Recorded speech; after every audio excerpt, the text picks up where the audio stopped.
ma ogtahay in haddii dagaalka la filayo uu ka dhaco gobolka Tigray ee Itoobiya bilahan soo socda ay taasi ka dhigan tahay Itoobiya inay galayso dagaal burburkeeda iyo kala tageeda sabab ayna la mid noqon doonto dalka Suudaan oo aan si dhaba loo jabin karin TPLF maxaa dhici kara haddii dibiyada isu dinahayeynaya ay isku janjamaan iska horimaadka hadda waxa uu ka bilowday xadka Canfarta iyo Tigrayga bartilmaameedku wuxuu noqon doonaa magaalada Makala ee caasimadda Tigrayga haddii uu dagaalku bilowdo magaalooyinkan oo ah kuwa ugu waaweyn Tigrayga waxay noqon doonaan goobaha lagu halaagsami doono magaalada Aksum waa magaalo taariikhi ah oo la aqoonsan yahay goob diin iyo dhaqan waxayna noqon doontaa meel lagu xasuuqi doono boqolaal kun oo Tigray ah Adigaraad Shire Humeera iyo Dansha labadan magaalo waxay ku yaalaan xadka galbeedka ee Tigrayga Alamaata iyo Koobana waxay ku yaalaan koonfurta Tigray waana xudun lagu baabi'i doono suurtagalnimada in dagaalkani uu ku fidi doono gobolada Canfarta iyo Amxaarada waa mid aad u sareysa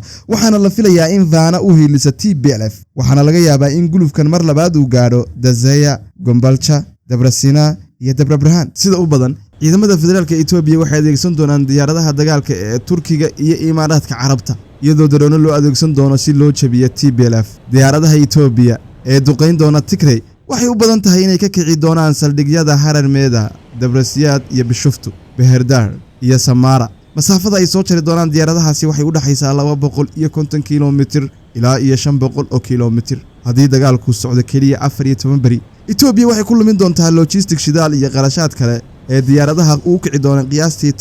10.78 milyan oo dollar haddii uu sii socdo muddo 30 bari ah waxaaba laga yaabaa inay ku lumiso 23.1 milyan oo dollar hubka lagu ogyahay TPLF ee cadeynta loo helay inay dib ula soo baxeen waxaa kamid ah qoryaha fudud ee gacanta lagu qaato small armies and light weapons qoryaha burburiya taangiyada ee la yiraahdo anti tanki waxa kale oo lagu arkay gaadiidka dagaalka gaar ahaan armor tanks BMs artillery iyo mortar dhinacyada diyaaradahana waxaa lagu arkay drones gaar ahaan UAVs iyo hubka lidka diyaaradaha anti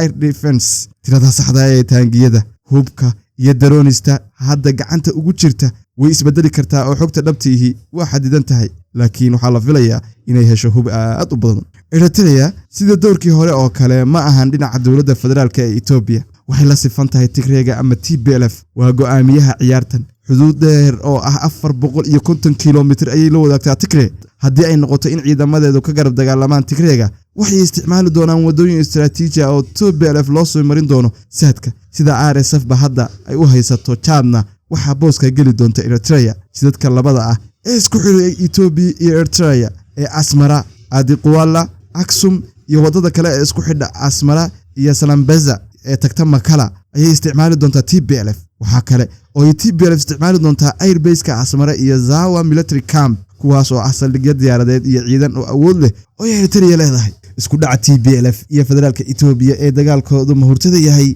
wuxuu salka ku hayaa in Tigrayga qaadan la yahay xukunka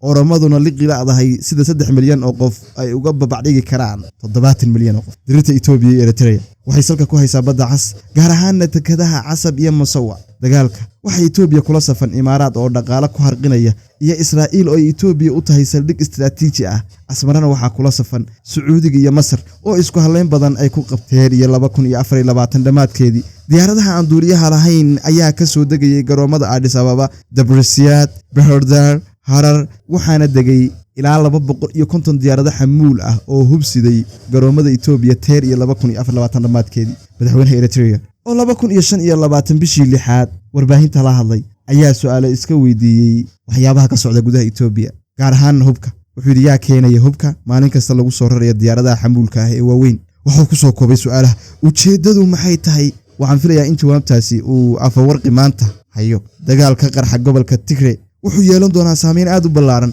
wuxuuna dab ku sii shidi doonaa xaaladda geeska iyo badda cas oo markii horeba meel xilli ku socotay warbixino soo baxay 24 saac la soo dhaafay waxay muujinayaan in siiriga dagaalku dhawaaqayo waana kuwa aad cabsi u leh waxa duulimaadidii joojisay diyaaradda Ethiopian Airlines bangiyada Tigraygana waxay xadideen lacagtii la bixi karay xiisadu way sii kordhaysay tan iyo sanadkii 2025 aakhirkiisii sidoo kale waxaa jiray warar sheegaya in dawladda Itoobiya ay jartay taageerada dhaqaale ay siin jirtay maamulka ka dhisan gobolka Tigrayga isla markaana dhamaadkii 2025 ay si dib ugu soo rogtay go'doomin iyo cunaqabatayn adkaynta go'doominta iyo xiritaanka duulimaadyadu waa calaamado aad u eeg wixii dhacay bilowgii dagaalka Tigreega ee 2020 gaar ahaanna iyadoo la tixgelinaya sida xogta iyo wararka weligeedba ugu xadidnaayeen gudaha dalka Ethiopia iyadoo loo eegayo xiriirada gobolka ee Tigreegu samaysteen iyo taageerada Eritrea ay ka heli doonaan xaaladani waxay isku bedeli doontaa mid la mid ah tan Suudaan balse xitaa ka sii daran waxaana laga yaabaa inuu noqdo dagaal toos ah u dhaxeeya dawladaha Ethiopia iyo Eritrea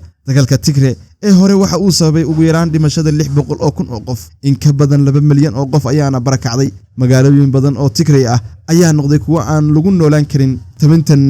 waxaan ku soo xirayaa isku soo awood jaba anoo wali itaal buuxa